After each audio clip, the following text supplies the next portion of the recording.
Hello and welcome to Exchanges for another week. I'm going to do something a little bit different today. I've got in Tim Loh. He's currently the Assistant Commissioner at the Australian Taxation Office. He's an incredible worker in that space, knows that overall area like the back of his hand. But I didn't get him here to talk about that because Tim's other passion and what I wanted to get you to listen to today, particularly in the corporate world, particularly when we talk around the fact that at the moment, we're not just about economics, we're not just about capital, because what we lose is the human side of it and the human capital of it. And how do we deal with that? How do we manage teams that have different points? How do we manage burnout? How do we manage imposter syndrome? Because if we can start getting and mastering all that, you can actually therefore drive productivity better. You can drive that capital return for your business and for yourself personally in a much better way. So who to get better to get in than Tim Loh to actually explain how he deals with dealing with a 300-person team, the pressure that comes with being the Assistant Commissioner, etc., when it's his passion, and he blogs about it quite a lot. So with that, here is the wonderful Tim Loh. Tim Loh, welcome to Exchanges. Very people know exactly what you do. You have been a very prominent media person talking about something that most people don't normally like to talk about. We're not going to go into that today because you're more fascinating than just talking about tax. You're also an incredible orator around leadership, around management, and about basically, providing aspiration to employees. But there is a but. Before I get there, let's talk about the media. How did you find going into the media for the first time, considering you're pretty open about this? You're not exactly an extrovert speaker. You're an introvert speaker. How did you find that first process when you entered the media space? Thanks for the question, Evan, and thanks for having me on the podcast. It's a real privilege to be on it, so thank you. Look, for me, I found it really difficult. I'll be honest. I had a massive fear of public speaking, which I've held on to since I was in high school, and when I was a school captain, I remember presenting an award to the assembly, and my parents gave me some feedback when I didn't think I needed the feedback, and from then on, I think. I didn't realize feedback was a gift then, when I was 13 or so years old. But from then on, I kind of held this belief that I wasn't really good at public speaking. And one of the reasons for doing the spokesperson role was really to kind of challenge that fear of public speaking. Hmm. And so going into going into these media interviews, at the start was really difficult. You get really nervous and you get really anxious about doing these things. But over time, you start to kind of practice, build, get some tricks of the trade from various people, and build into it over time. Yeah, because I get that question too, like, what's it like? And I said, well, actually, interestingly enough, I would argue that doing particularly the media that you and I have done and do is it's almost like glorified FaceTime. And until you realize that to actually do it first time, you don't understand that it's like a pin drop. There's not many people in the room. There isn't a huge amount of feedback, I think is the other thing. I think that was the first time that I really sort of was like, oh, I'm actually talking to a camera because, I live in Melbourne. I know you live up in Sydney, but the feedback you don't get live because I'm going through a camera rather than anything else. And it's been fascinating on that. I love the fact that you're open and honest about, public speaking is part and parcel with managing people, right? It's a part and parcel with managing, leadership and groups. And as you said, being captain of school and now being, the assistant commissioner at the ATO. So take me through that next process that sort of, you are dealing in a pretty complex world. You're dealing with pretty complex situations and there's always also pushback to the kind of institution you work for. How do you learnt in your career to manage the, the communication, the management, the personality that comes with what you do and where you've worked through your career with also knowing your own internal, scenarios that sort of are pros and cons? Yeah, so I think when it comes to leadership, Evan, I think I've learned a lot from both working in the private sector and the public sector. I think leadership is the same across those two sectors. I think sometimes people think, oh, it's different in private sector and it's different in public sector. I think ultimately it's the same. And you really you do have to adjust your leadership style to the different teams that you're leading. And like over my career, like I've managed teams of 10 to 50 to now over 300. And your style still needs to remain authentic to you as a person. And so for me, it's always about being, being really authentic in terms of what you're about as a person, and being really transparent with the people that you work with about how you lead people. And for me, like one of the big things for me, and a really important value for me is around creating a sense of belonging for the teams that I lead. And so I'm really big on making sure I'm communicating often, creating a hopefully a fun and engaging environment for my people, and really being transparent about the things that we're trying to achieve. The purpose, the vision of the area that I kind of lead as well.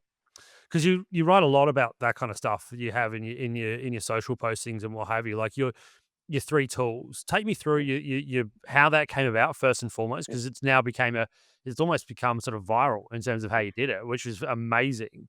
And what prompted it? Because obviously, there was clearly something that happened that prompted you to start to writing about it. Take us through your 3 tools, Yeah. why you came about of doing it, and what was the event that probably led you to start talking about the 3 tools? Yeah, so hopefully I can exchange a few three tidbits with the audience today. Yeah, So, go for it. but really, it kind of started off when I was the media spokesperson. I really was focusing on sharing a bit more information about the things where we're doing at the ATO, giving some behind the scenes footage of what I was doing as the spokesperson, and how I was transitioning from being a lawyer to being the face of the ATO. So the reason for posting on LinkedIn was really trying to demonstrate the value that the ATO was doing, and try and put a human behind the organization in terms of the messages that we wanted to get out to the community around how to get your tax return right. And really that was the genesis of posting on LinkedIn on a regular basis, just to kind of showcase what we were doing and really humanize the organization. And then kind of at the start of 2023, I thought I'd like to pivot into talking a bit more about leadership and personal growth. And so I thought about all the things I learnt in my kind of media appearances, and I'd love to get your thoughts on how you kind of Yeah. prepared for it as well. But Yep. I really focused on the power of three as the way I kind of remembered some of the lines that I might kind of talk about in my media appearances. And I thought, the power of three really served me well in that respect. And I thought, why not, translate that power of three to, the way I write on LinkedIn, and use it for topics like leadership and personal growth. So I came up with this concept of three tidbits, and that really kind of helps. I feel on LinkedIn, because it really narrows my focus and really brings that brevity that you need on on these kind of social media platforms to kind of get the message that you want to get across to the audience. And really, for me, it's about kind of adding value for people. I'm really big on serving that next generation of leaders, and creating that level playing field. And that's the reason for me kind of putting together, these posts, and yeah, using that format, three tidbits for the more written posts, and then for the video short clips that I kind of post on LinkedIn, I call about 30-second tidbits. So that's a bit different. It's just kind of one tidbit for people to cogitate on or think about. It's not there to be advice. It's more just my thought processes, and if it helps people change the trajectory of their lives, then that's a post well done. Have you found it any better than the others over your time? Like, is it sort of, I don't know, a motivation is sort of more active, or is it sort of a more structure? What tidbit is you found is actually probably the most useful? I mean, that's a hard question, very open. How long's a piece of string? I realize I'm asking you that question, but I think, Evan, I think the post that kind of resonates are the ones where you're talking about your own experiences. I think people want to know that the people that they see in leadership positions aren't perfect, and that they're struggling with some of the things that they're struggling with. So I kind of always think about the importance of being authentic. I know people bandy that word around, but it really is an important piece of in the way you kind of express yourself. And I find being authentic in the posts, and being really genuine about the things that I've found challenging, helps people appreciate, that they can have that fear, but they can also, beat that fear by taking some action to potentially change that. yeah, and particularly in the worlds that you and I work in, I mean, showing any form of mistake, I think is the word to sort of say, is seen as negative. I mean, I know you get feedback, and I do too, that is negative around, you've made a mistake here, or you've made Yeah.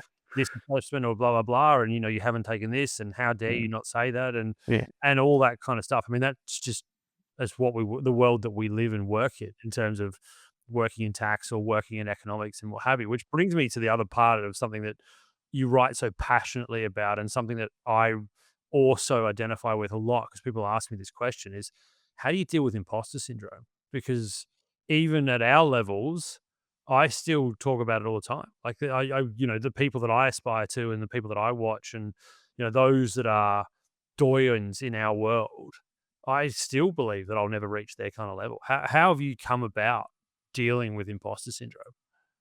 Yeah, look, Evan, that's a really It's a tough broad question question. yeah, broad question, tough question because you're absolutely right. I've suffered from that, from time to time.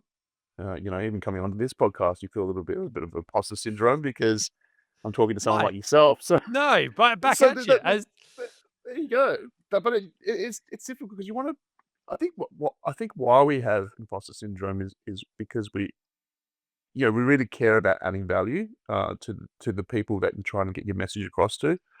I always kind of think about a concept of know your audience, right? And like in the financial, you've got KYC, know your client. But I think it's really important to really know your audience and really focus on what you're trying to get across rather than focusing on yourself. I think what I really got accustomed to and what I use as a mindset tool for myself when I was doing the media appearances was really focusing on what's the message that I wanted to get across and what's the connection that I wanted to get across rather than focusing on will I remember my lines or remember what to say or how am I going to answer this question? But I'd be interested in your thoughts on how you kind of went about it because I think when it comes to imposter syndrome, I feel like everyone suffers it to some extent. But yeah, how did you go about it, and how do you kind of get over it? uh, I I still have it, so I think I need to point that out there very clearly. I mean, I one of the things that I've been very strong on since I've sort of realistically jumped as hard as I could into the human side of behavioral economics is being honest. Is that humans come from a self preservation point of view from day dot. So your new employee, your middle management, and your CEO, they all have it just in varying degrees, and they have different mechanisms for dealing with that concept. I mean, normally when you look at somebody that's got pretty high what we refer to as self-attribution bias, which is that they're right when things go right, their environment is what caused them to make things wrong. That when I see that kind of behavior, particularly in upper management, that is for me just them dealing with imposter syndrome in a negative way. I mean, it's not a healthy way of doing it. So for me, I'm now the way I deal with it is be honest about it. Actually say it to people that you care about. I'm not Mm, expecting people to come and do it like you and I do, which is put it out there right in the public. I mean, that takes another level, and it's taken me 15 years in the media to sort of say that kind of stuff quite publicly because it is there. As I said before, being around those people that mm, got me so excited about what I do and getting me to mm, talk about finance and getting me to talk about economics and all that kind of stuff, they're still in the industry. They're still out in the space. And, there is a part of you that really thinks you'll never meet that. Because the yeah, other part of it and the other side that I talk about a lot yeah, is time. We forget that you've actually, you've been gaining experience every single minute yeah, that you're in the ATO or yeah, in the world that I'm in. And, you know, it just naturally progresses that also you get to the level of experience that once upon a time you were sort of aspiring to and looking to. So I've dealt with imposter syndrome by actually trying to start rationalizing where I am and where I am in my space. So the one thing I've always been lucky about, we've talked about public speaking. Again, I also talk about knowing one's gift, I think is the way to say it to you. And your gift is clearly the way that you communicate, particularly written, but also, sh- leading by doing. I've always known that I could speak. It's about how I could actually make that accessible, relatable, and actually get people to embrace the sort of the bring the veil down yeah. and actually talk to those people. Well said. Well Ha! said. And so that I mean, again, so this is why I wanted to get you on because most people will be here to sort of sit there and go, "This is going to be another economics lecture, and we're going to have Yeah. another great exchange," and rah rah rah. And what I think we forget about all of this is there is always a human side to decision making. There's always a human side to talk. And so the other big thing that's become quite prevalent, particularly in our generation, and because I know you're roughly sort of similar age to me, is having it all, achieving it all, and then dealing with burnout. How has burnout become something that you're now not just having to deal with, and I'm not saying personally, but in your organization, but how you've actually come to helping your 300 people underneath you dealing with the pressure that comes with work, this idea that you need to work, push, push, push, push, push, constantly reach, reach, reach, and then hit burnout. How are you dealing with that as a leader of an institution that you work for? Yeah, that's a really good question, Evan. When it comes to burnout, that's something, the Edge are very big on making sure, well-being is at the forefront of our minds for all the leaders, but everyone as well, right?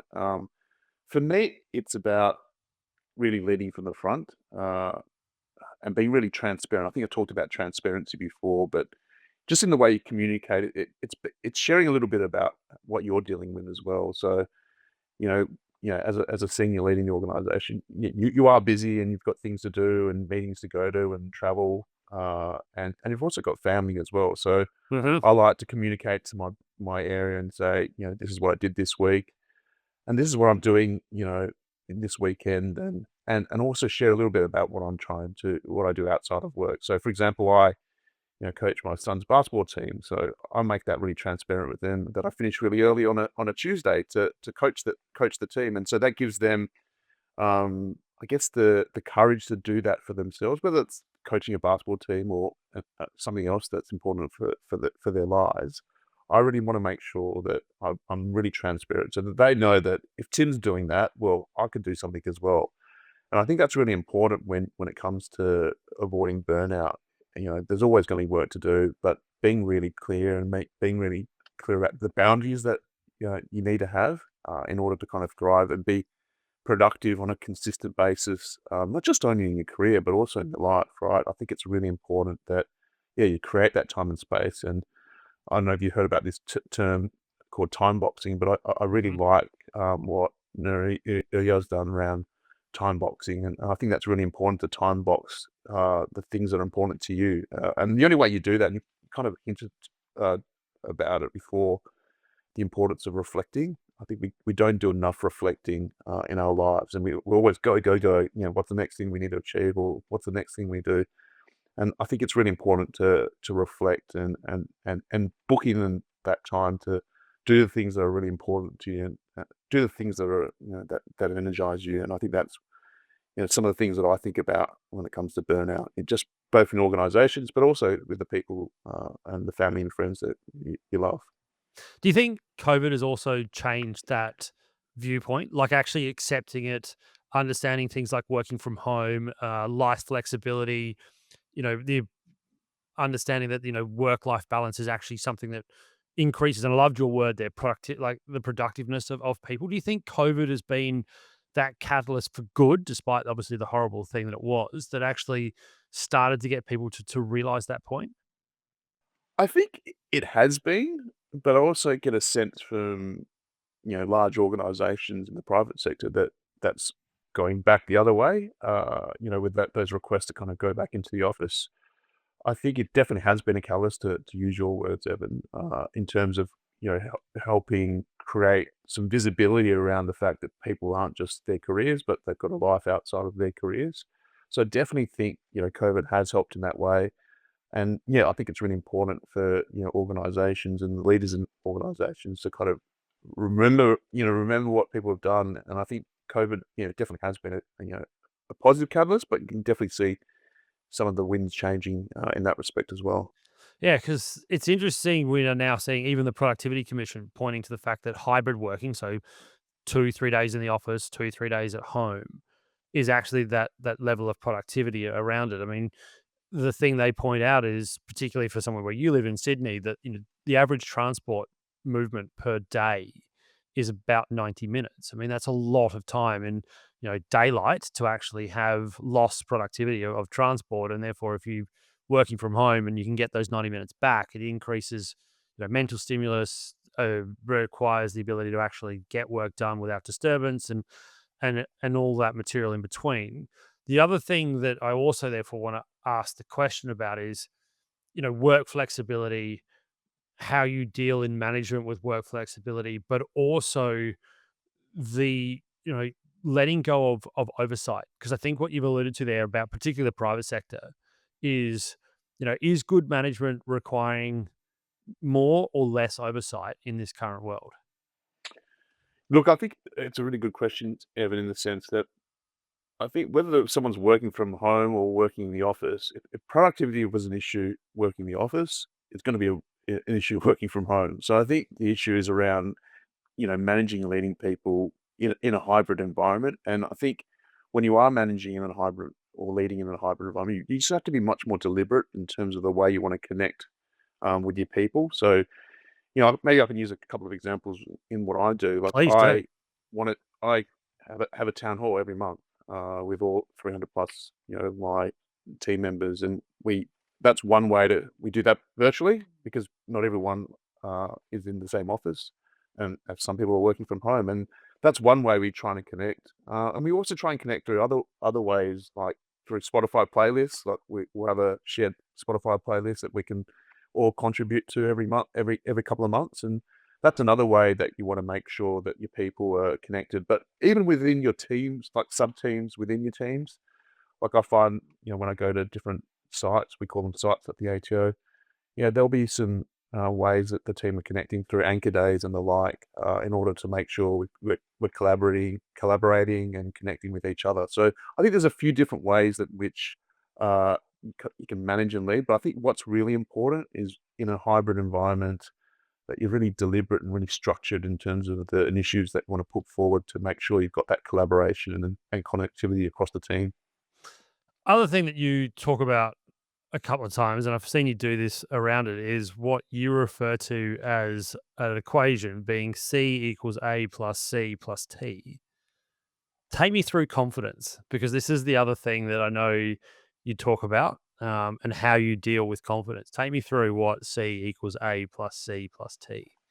Yeah, so maybe if I could talk about it at a high level with confidence, I think it's really important that you take action. I think action comes before this concept of confidence, and when I talk about action, I think it's small, consistent actions that are really important in making sure that you're building these habits, hopefully good habits, in terms of where you want to get to over time. And I think for many people, I think people want to change, whatever their identity is that they're trying to chase, and the confidence that they're trying to chase. But I think it's really important that you understand that to achieve something big, it really takes those really small things, and doing them consistently is really the way in which you a build kind of resilience, and b you start to change the identity of who you are. And then over time, I find and I found is that the confidence builds from there, because then you start reflecting on what you've done, and to your point before, you can start to think about you know the things you've done and where you've reached in your career, and then you could say to yourself, "Yeah, I am that person," or "I have got that confidence now to do that thing that you're trying to achieve." So I think for me, actions are really important. And then when it comes to the trajectory of the life that you want to achieve, it's really important to just as I said before, reflect on the gains that you've made and not just focusing on the gaps, where you want to try to get to. Still, I think it's really important to reflect on what you have gained and the changes that you have made, and really acknowledge yourself. I think that's really important as well. Oh yeah, wow. Okay, so you say what you've just said is I say it a slightly different way. Is I talk about autonomy. So, one of the study that's been done by the New England Journal of Psychology, by the American Psychology Journal, all of them are observational. So, take that as you will. The number one thing that comes out of from all of them is the number one thing human beings want is autonomy, which is that your life choices, actions, and behaviors are self chosen and self identified. And you've sort of said that there is to understand that actually what you've got and where you've gone has now either got you to autonomy or you've been trying to achieve it. Because again, you asked that question from a financial perspective, what's financial autonomy? Well, I would argue that it's the ability to do what you want when you want, how you want. And it's not just finance, that's career as well. Career autonomy is, have you actually found that you are now doing what you love, driving in a way that, overall, net, it's better? Because I agree, we talked about this before. It's very easy to find the negative. It's very easy to drill on, as you say, I'll use your walls, the holes that you haven't done or the things that you've missed. Because when you look at that, it's the old adage, right? Can you see the forest from the trees? And that sort of, all of that falls into what you basically referred to as confidence. I would agree with that. It falls into autonomy, which is understanding that money's not everything. I sort of Correct. say this quite clearly. Money isn't everything. Value is not just capital value. Value is time. Value is effort. Mm, Value is family. Value is belief. Everything in between, and the net effect of all of those can give you that value that you're looking for. And so, I love your perspective on that whole thing. I've deliberately in this interview and this exchange sort of skirted around many issues with regards to, again, tax and what you do, because I don't want you to go down that wrangle. But I do want to ask you one sort of, final sort of question on that space, which is, you deal in an industry that, will have pushback from clients or from, the electorate or from the taxpayer for obvious reasons, considering when money's involved in anything, there's always a pretty visceral situation. How do you manage to help and deal, particularly with your team, in an industry where there will be negative feedback? And it's not just with tax, it's across the board. It can be insurance, it can be banking, anything that has that sort of negative connotation. How do you keep them not just motivated, but the resilience that comes and needs to be dealt with in a space that you're working in? Look, Evan, I think there's a number of different things that you do and you kind of communicate to your staff around. I think I actually was in Brisbane yesterday catching up with one of my teams, and we're talking about some of the vulnerable taxpayers that we deal with at the ATO. And sometimes when we're dealing with these taxpayers, like they've obviously got potentially a tax debt or something that they're dealing with. And one thing we really try and do is not just say, no, this is the result, but we really kind of try and steer them into other pathways within the HO to help them. And so I was kind of asking them yesterday, how do you deal with the emotional aspects of dealing with vulnerable taxpayers and difficult taxpayers as well, right? As well, that can come up from time to time. And what they do and what we encourage them to do is talk about it. I think you talked about before imposter syndrome, how openly talking about it kind of helps alleviate some of that pressure that you have in relation to that. And I find that's the same thing that my staff do when they're dealing with vulnerable taxpayers or difficult taxpayers, is to talk about it amongst ourselves and also make sure that we're doing different types of work. So we're not always doing one particular type of work, which is dealing with vulnerable taxpayers. We'll deal with other taxpayers as well. So mixing up and making sure that the work isn't the same and that the interactions aren't always the same is really helpful. And I sometimes reflect on whether, in other industries, like I kind of think if you're a police person or someone who works in the fire person, how would you deal with that? How do they deal with those kind of situations? Because there's can be a lot of negativity in those environments and conflict. So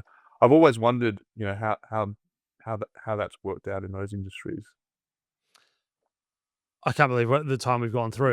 Therefore, I'm going to do what I normally do to finish up an exchange, particularly one like this, which has got so many diverse thought processes and training. So that is, Tim Loh, if you're in charge for just one day, what would you do? Whew, Evan, that's a tough question. Yes, it is. It is, it is, it is. Look, I think what I'd like to do is I'd give 10 minutes back to every person and get them to write a, a letter of appreciation to someone that they love, a family member or a friend. So not email or not a text, but a handwritten letter to show people how how much they appreciate each other. And I think that activity would help, spread a lot more kindness in the world and would cause people just to pause and reflect and be grateful for what they have in their lives. And I think, if I was in charge for one day, that's probably what I'd ask people to do. I think after the discussion we've just had, that makes complete and perfect sense. Tim Loh, thank you so much for joining Exchanges today. Thanks, Evan. It's been a privilege. Big thank you to Tim. It's a big subject and different subjects to what we've done. And I wanted Tim to come on and do all that. He's an incredible orator. For the guy who clearly openly admits that he's not a speaker and he's not somebody that does and talks and has the confidence to really drive things when he first started off, but he is there now, and you can hear it in how he talks and how he acts. And he knows the tricks of the trade. He's learnt things. He's trialed and errored things. So thank you so much to Tim for coming in and giving that really personal side to how he deals with dealing with teams, dealing with the industry that he works in, dealing with people, dealing with corporates, etc., etc. Also, to you guys out there, thank you as always for watching Exchanges. We love having you on, watching, listening, and experiencing Exchanges wherever it is. Please don't forget, if you can, subscribe to whatever device, unit, or operating mechanism that you're using this on to keep us going, because we love having you on there, but still only about 40% of you are actually subscribed for those that are listening. So please do that if you can.